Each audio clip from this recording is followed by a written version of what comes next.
So migration to Abyssinia is a recurring question, is a repeated question. I have written one of the wordings आपके सामने हैं, आप देख रहे हैं कि write about the events of the migration to Abyssinia by some of the early Muslims. अच्छा, एक बार इन्होंने ये वर्डिंग दी थी कि give an account of Muslims first migration to Abyssinia. Muslims first migration to Abyssinia. So some of the students got confused with this word first. And they thought that they are asking about the first batch to Abyssinia. या शायद उसका ही लिखना है, ऐसा नहीं है. When they say first migration to Abyssinia, तो वो पूरा migration to Abyssinia का account लिखना है. You know, दो migrations हैं. First migration is migration to Abyssinia. Second migration was migration to Medina. So when they are asking you about the details of first migration to Abyssinia, that means you have to write down the entire story of migration to Abyssinia, starting it from its background. जब भी हम कोई account लिखते हैं, first of all we need to remember the year कि कौन से year में ये हुआ. Without knowing the years you can not understand the relationship of the events with each other. उनका आपस में जो एक रिलेशन होता है, एक जो उनके साथ आपको समझ ही नहीं आएगी हिस्ट्री अगर आपको ईयर्स याद नहीं कि किस इवेंट के बाद कौन सा इवेंट हुआ है, राइट. सो अगर आपको याद हो Prophet sallallahu alaihi wasallam का birth का year कौन सा था, in which year the Holy Prophet was born? 571. ये बहुत बेसिक टाइमलाइन है जो मैं दोबारा रिमाइंड करा रहा हूँ आपको. 571 में Prophet की birth हुई. In which year Holy Prophet got prophethood? 610 में. In which year Holy Prophet sallallahu alaihi wasallam started preaching openly? Third year of prophethood में. So that was 613. So when the Prophet started preaching openly, then Makkans started the opposition. पहले verbal propaganda किया था, फिर delegation to Abu Talib हमने पढ़ा, then they persecuted the Prophet and Sahaba, right? तो उसमें कुछ time गुजरा. So it was 615 when Muslims decided to migrate. ये जरूरी हो गया 615 में आके कि निकलना होगा मक्का से. So that's why the year of this event is 615 AD में ये हुआ. Reason पता होना चाहिए कि भाई reason क्या है, why this event happened. तो reason is very obvious here. वो क्या था? Persecutions. The persecutions crossed all limits. The life of the Muslim was in danger. The iman of the Muslims was in danger. अभी हमने पढ़ा some of the Sahaba were even killed there in Makkah. तो जान खतरे में है. और इतने टॉर्चर्स में तो बंदा घबरा भी सकता है ना, किसी वीक मूवमेंट पे ईमान छोड़ के बैठ जाए तो ईमान भी खतरे में है. That's why Holy Prophet sallallahu alaihi wasallam asked his Sahaba that you should leave Makkah. आप मक्का से निकलो, अपनी save your life, save your ईमान. और ये वाली आयत भी आ गई जिसमें अल्लाह ताला ने फरमाया कि and Allah's earth is spacious, inna ardi wasi'at. अल्लाह की जमीन बहुत कुशादा है भाई. If you have problems in Makkah, नहीं दीन पे अमल करने दे रहा है, go to some other place. अल्लाह की जमीन तो बहुत spacious है. So that's why Holy Prophet sallallahu alaihi wasallam advised his Sahaba to leave Makkah, go somewhere, seek peace in some other part of the world. But Holy Prophet sallallahu alaihi wasallam himself suggested that you should go to Abyssinia. अगर आप Abyssinia जाओ तो ज्यादा अच्छा. आजकल इस Abyssinia को क्या कहा जाता है? इस जगह का नाम आजकल इथोपिया है. अफ्रीका का कंट्री है ना इथोपिया. तो वहां पे Holy Prophet sallallahu alaihi wasallam ने फरमाया कि you should go to Abyssinia. तबशा reason क्या था? Why this place was chosen by the Holy Prophet? So there were two reasons for that. एक बात तो ये थी कि the king over there was just. He was famous for his justice, just ruler है. तो भाई justice Prophet ने फरमाया इंशाल्लाह you will also be treated with justice. जिस बंदे की इतनी reputation है कि अरेबिया तक मशहूर है उसकी justice, so इंशाल्लाह you will also be treated with justice by him. और सेकेंड रीजन उसका ये था कि Najashi was by religion Christian है. तो क्या फायदा क्रिश्चियन होने का? मैंने प्रीवियसली हमने बात की थी कि Islam and Christianity are very much similar to each other. The closest religion to Islam is Christianity. सबसे ज्यादा क्लोज रिलीजन. तो प्रॉफिट सल्लल्लाहु अलैहि वसल्लम को उम्मीद ये थी कि जब आप वहां जाएंगे और इस्लाम की बातें किंग को बताएंगे तो वो क्रिश्चियन है, वो डेफिनेटली समझ जाएगा कि you are talking about a true faith. और ऐसा ही होगा in the end of the story, हम देखेंगे. So that's why Holy Prophet sallallahu alaihi wasallam suggested that you should go to Abyssinia. चले जाओ तो बेहतर होगा. भाई why not Syria, why not Yemen? ये जगह भी तो थी, यहाँ क्यों नहीं चले गए? Because Makkans used to go there frequently. Makkans had connections in these areas. They used to do trade with the people of Syria and Yemen. So these places could not be a safe haven for Muslims के लिए safe place proof हो ही नहीं सकते. और ये जो Abyssinia है ये फार ऑफ प्लेस है. मैप पे देखें कि आपको मक्का से पहले जनाब आना पड़ेगा जद्दा, और जद्दा से फिर आपको मिलेगा शिप, फिर आप इसमें सेल डाउन करके यहाँ से आएंगे, ये अफ्रीका में दाखिल हो जाएंगे आप रेड सी में सफर करके. और ये जो एग्जाम लिखा हुआ है दिस इज बेसिकली इथोपिया या हबशा की जगह थी. तो यहाँ पे मक्कन्स का इतना आना जाना था ही नहीं. सो होली प्रॉफिट सल्लल्लाहु अलैहि वसल्लम सेड दैट इंशाल्लाह you will get success here, you will get shelter here. तो यहाँ चले जाओ. चलें जनाब, ये तो जो फर्स्ट पैराग्राफ था इसमें मैंने क्या क्या बातें कवर की हैं.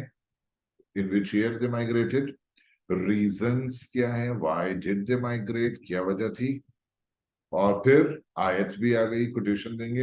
एबिसिनिया का जिक्र कुरान में नहीं है सच, लेकिन ये वाली आयत रेलेवेंट है. इसके बाद ही माइग्रेशन का ख्याल आया. और उसके बाद फिर आप बताएंगे कि why the holy prophet chose Abyssinia. Reasons ने देखिए, एक होता है मेंशनिंग द पॉइंट. आपने कह दिया Najashi was Christian. This is not enough. एक होता है development of the point. Slides के ऊपर जो पॉइंट्स आपको दिख रहे हैं उसमें कोई सच डेवलपमेंट नहीं हुई होती. मैं जो बोल रहा होता हूँ ये डेवलपमेंट होती है उसकी. So points are mentioned here just to keep in mind कि ये बातें इस सीक्वेंस में लिखना है. But when you are writing them you have to write in your own wordings and you need to explain the points also. आप यूं समझें कि एग्जामिनर को कुछ नहीं पता, वो बिल्कुल ब्लैंक माइंडेड बंदा है, आपने उसे सब बताना है.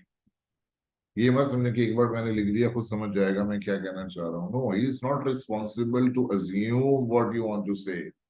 वो साफ कहते हैं एग्जामिनर कि you will be given marks on what you have written in the paper. We will not develop the point on our own. या अज्यूम नहीं कर लेंगे कि अच्छा बच्चा ये कहना चाह रहा होगा चलो मार्क्स दे दें.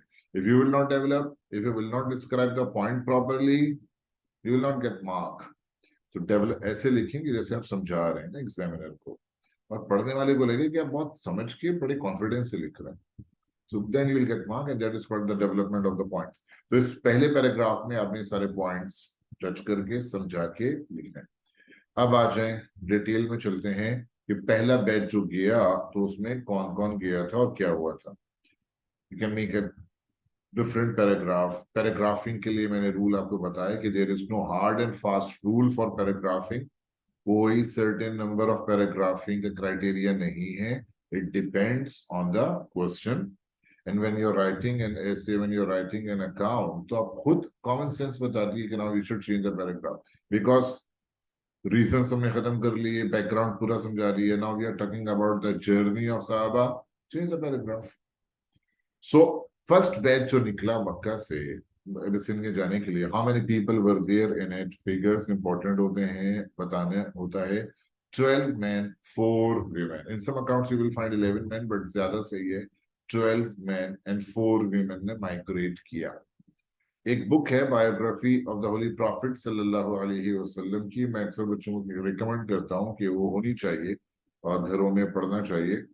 वो है अर्रहीकुल मख्तूम. मशहूर है, बहुतों के पास होगी ऑलरेडी. अर्रहीकुल मख्तूम, इंग्लिश वर्जन इसका है द सील्ड नेक्टर. तो ये बुक भी आप पढ़ें तो biography of the holy prophet बहुत अच्छे से आपको समझ आएगी, डिटेल में है. और अगर इंग्लिश में पढ़ना है तो एक बहुत अच्छी बुक है मार्टिन लिंक्स की, ये अलग बुक है, राइट। इसके अर्रईकुल मखतूम के तो जो राइटर है मुस्तफीउर रहमान मुबारकपुरी है, लेकिन ये एक अलग बुक है Martin Lings, a biography of Muhammad सल्लल्लाहु अलैहि वसल्लम, amazing, it's a very good book, पढ़ने में बड़ा मजा आता है। एक और बुक है वो पढ़ सकते हैं आप, the moon split, when the moon split, वो इन्हीं की है जिन्होंने ये लिखा, उन्होंने मून स्प्लिट भी लिखा, वो देख लें। So you should read the books and then you, आपको जरा डिटेल में चीजों का पता चलेगा, तो that will be very good for Islamic people. खैर, so 12 men, 4 women migrated in the first batch, but और इस बैच में कुछ बड़े ही अहम लोग यहाँ से गए थे। Very important people were there in this batch, such as Hazrat Usman और Hazrat Usman की wife, Prophet's daughter, Hazrat Ruqayya. And Holy Prophet sallallahu alaihi wasallam ने फरमाया था कि it is the first couple to migrate in the way of Allah. ये पहला couple है to migrate in the way of Allah after Ibrahim. एक इब्राहिम थे जिन्होंने अपनी वाइफ के साथ माइग्रेट किया था from Palestine to, from Iraq to Palestine गए थे। और क्या नाम था इब्राहिम की वाइफ का? सारा। तो Ibrahim migrated with his wife सारा, और उसके बाद ये कपल है उस्मान और रुकैया का, जो अल्लाह के दीन के लिए माइग्रेट कर रहे हैं। That's great thing, something very honourable for them. But the leader of this group was not Usman bin Affan, because Usman bin Affan उस वक्त यंग थे। उस्मान की एज 27 थी when he accepted Islam। इस वक्त आप समझे 32 के होंगे। The group leader was Usman bin Maz'un। Group leader ये थे उस्मान बिन मज़ऊन। ये जरा एजेड एक्सपीरियंस से प्रॉफिट ने इनको अमीर बनाया था इस ग्रुप का। इस्लाम का तरीका क्या है कि whenever the people are traveling, चाहे 2 ही बंदे क्यों ना हो, 2-3 ही क्यों ना हो, one of them should be the अमीर, others should follow him।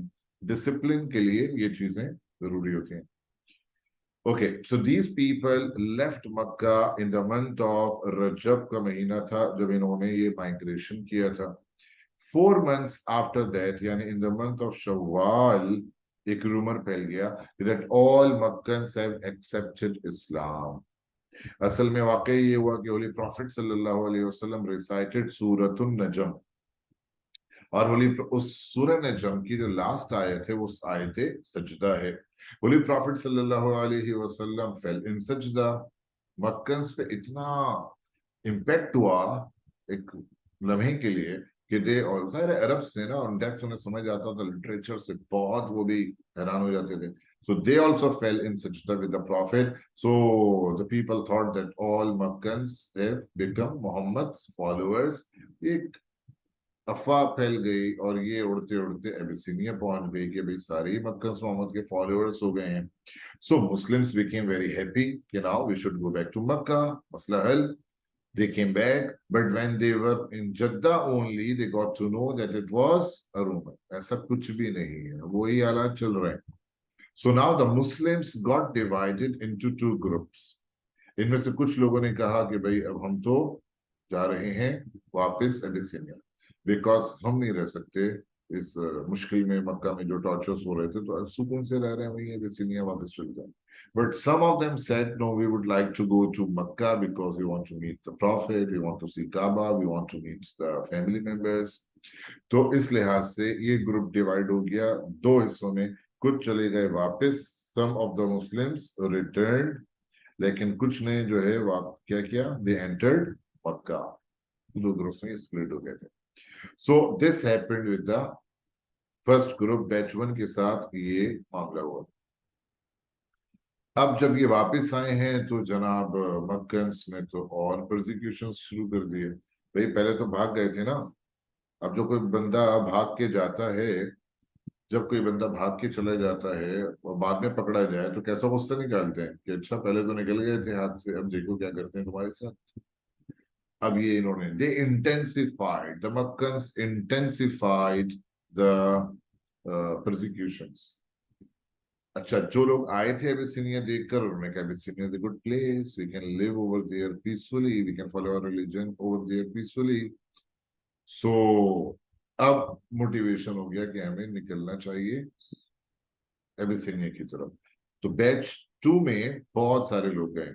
How many people migrated in batch 2? देखें, 82 men, 18 women migrated to Abyssinia. 82 men, 18 women ने माइग्रेट किया है इसमें।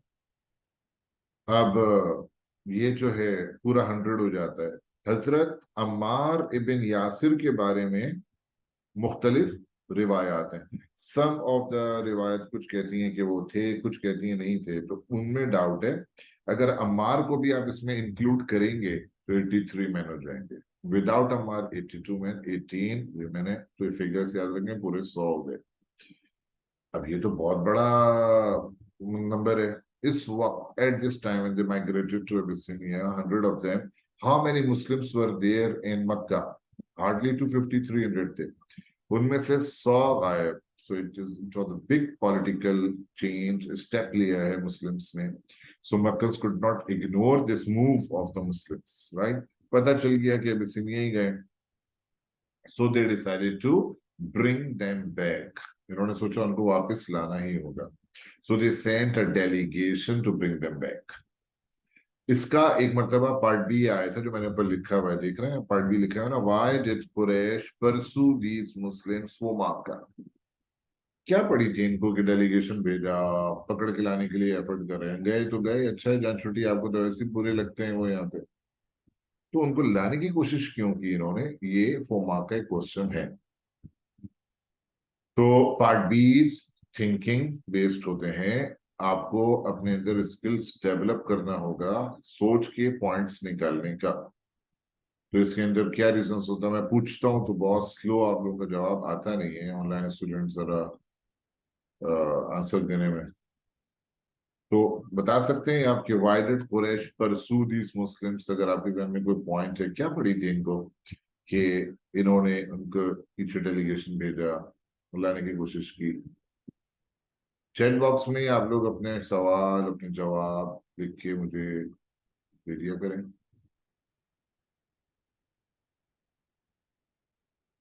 देखिए, एक रीजन तो इसका ये था कि दैट रिलीजियस थ्रेट। इनको पता था कि wherever Muslims will go, they will preach Islam. वो मोनोथीइज्म को फैलाएंगे, इस्लाम को फैलाएंगे, राइट? और इनका रिलीजन है पॉलीथीइज्म। इस्लाम विल ग्रो, पॉलीथीइज्म छुटेगा। से हम आपने इकोनॉमिक रीजन दिया है कि दैट उनकी इकोनॉमी को खतरा होगा। ये बनता नहीं है पॉइंट। उसकी वजह ये है कि दैट एबिसिनिया वालों से सच कोई बिजनेस नहीं था मक्कन्स का, राइट? एबिसिनिया वालों से मक्कन्स का बिजनेस नहीं था, इनका बिजनेस से सीरिया और यमन से ही था। तो इकोनॉमिक चीज को आप यहाँ नहीं ला सकते। जी Faris, it's a good point. Faris का पॉइंट अच्छा है कि मुस्लिम्स, अगर उन्होंने सोचा कि अगर हम इनको नहीं लाएंगे वापस, तो ये तो लाइन लग जाएगी भाई। It will encourage other Muslims to migrate. तो हर दीवार पे लिखा होगा, चलो चलो अबिसिनिया चलो, बहुत सुकून है वहां पे। तो फिर हम क्या करेंगे यहाँ बैठ के? In Mecca, because of the fear of tortures, the people are not accepting Islam. लेकिन if Islam and in Mecca we have the power, we have the authority, we can eradicate Islam. But if Islam will start growing in some other place जहाँ हमारा चलता ना हो हुकूमत, तो वो तो it will be out of control. और सबसे मेन रीजन ये कि they knew that Muslims will come back after increasing their number. देखिए, माइग्रेशन का मतलब ये नहीं होता कि छोड़ के गए, भूल गए, ऐसा नहीं है। बल्कि माइग्रेशन एक स्ट्रेटेजी होती है। माइग्रेशन एक स्ट्रेटेजी होती है। Wait a minute, battery charge.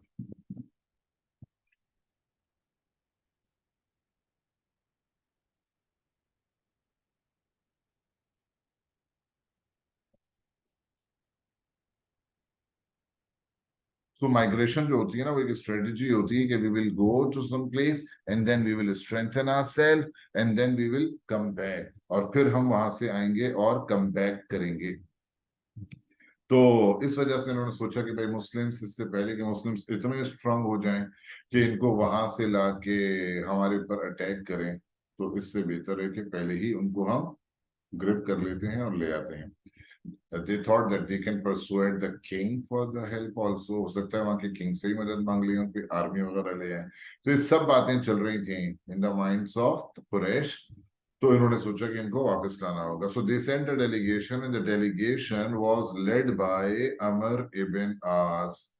Amr ibn As एक political mindset रखने वाले बंदे थे and he was very good in political dialogue। अगर आप अरेबियन हिस्ट्री में बड़े बड़े पॉलिटिशियंस को लिस्ट करेंगे तो अमर इब्न आस आपको मिलेंगे टॉप ऑफ द लिस्ट लोगों में।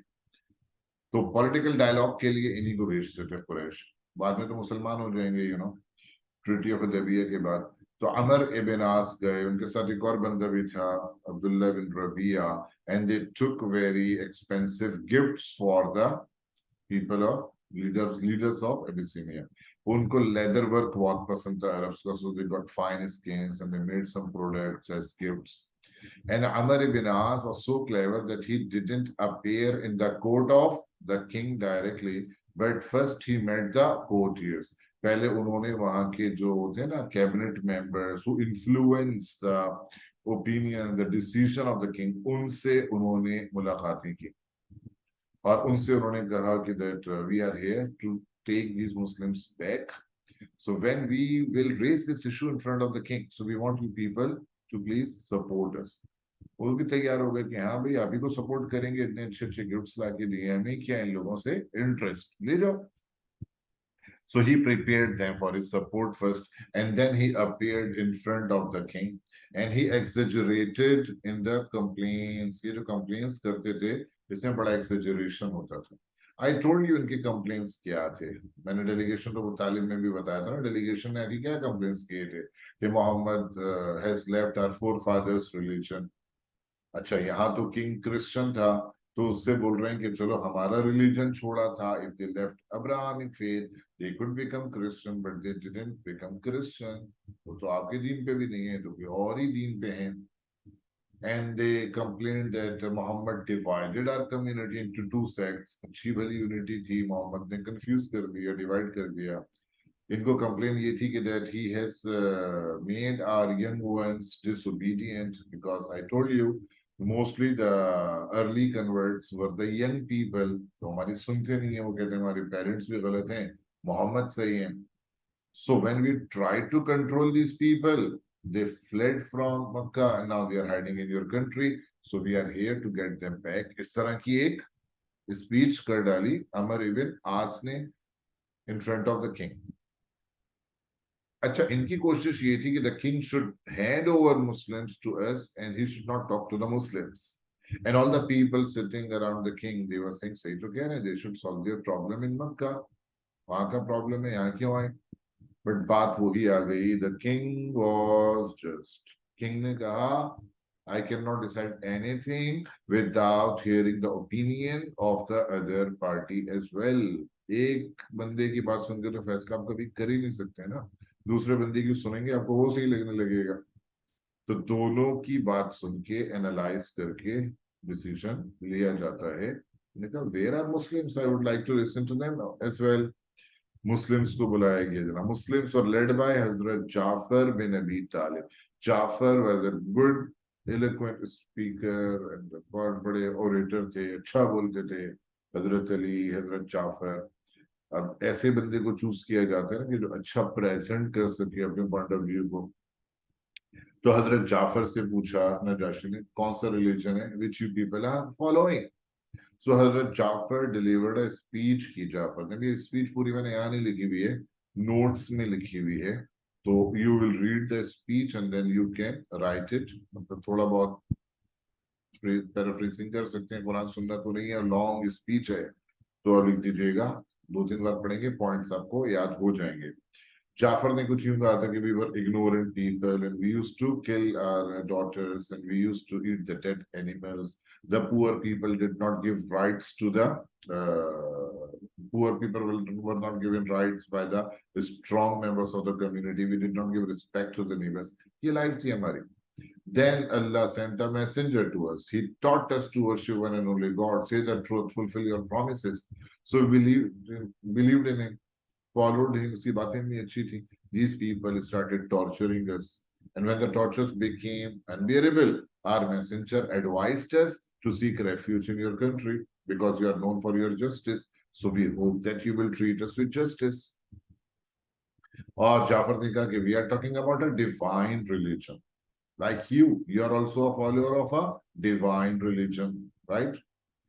So it was a very good speech and Najashi was really impressed on this speech.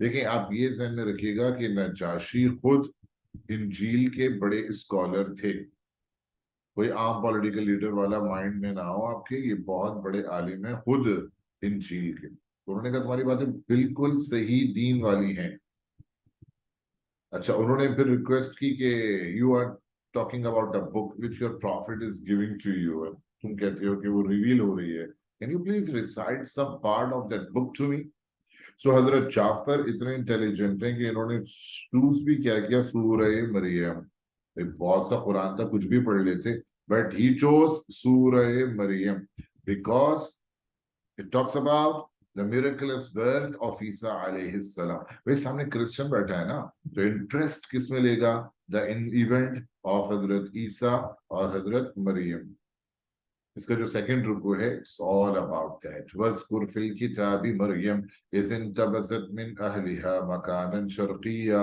यहाँ से ये शुरू होता है और 2 पेज का रुकू है बड़ी डिटेल से पूरा वाक़या है अब जाफर कुरान पढ़ते जा रहे हैं और सामने नजाशी रोते जा रहे हैं his beard got wet with his tears he wept a lot he was so amazed by the accuracy and by the detail of the Holy Quran से बहुत impressed हुए अच्छा जनाब अब देखें पॉइंट समझिएगा जिस वक्त ये इंसिडेंट हो रहा है एट दैट टाइम पूरी दुनिया में सबसे ज्यादा इग्नोरेंट पार्ट कौन सा था अरेबियन पेनिनसुला दुनिया जानती थी अरब्स ना पढ़ते हैं ना लिखते हैं prophet didn't come to them from last 2000 years कोई नॉलेज नहीं है बस इब्राहिम का नाम ही रही है इनके पास अब वहां के लोग आए हैं किस पे बात कर रहे हैं क्रिश्चियनिटी पे बात कर रहे हैं ईसा और मरियम की बातें कर रहे हैं इतनी एक्यूरेट और डिटेल क्रिश्चियंस को भी नहीं पता भाई कैसे पता चला उनको obviously the person they are talking about is really a messenger and he's getting all this through revelation najashi समझ गए कि मोहम्मद मैसेंजर है कुरान सुनने के बाद उसने जो रिमार्क्स दिए हैं वो आप देखें by God gospel and Quran are the lights of the same lamp एक ही बात है तुम्हारी इंजील में हमारी इंजील में और तुम्हारे कुरान में फ्रॉम द सेम सोर्स तो यहाँ पे हुआ ये वाला सेशन खत्म और नजाशी ने कहा उनसे जाफर से अमर इब्न आस से कि भाई these people are my guests and they will live in my country as long as they wish लेकिन आंसर अभी खत्म नहीं हुआ अगले दिन का सेशन फिर होगा राइट तो आज की इसका जो पैराग्राफ नेक्स्ट पैराग्राफ है वो मैं आपसे डिस्कस करूंगा नेक्स्ट क्लास में तो आज की क्लास यहाँ तक हम रखते हैं बाकी बात काफी बाकी रह गई है सीनियर में वेडनेसडे की क्लास में इंशाल्लाह I will continue it with paragraph 4 okay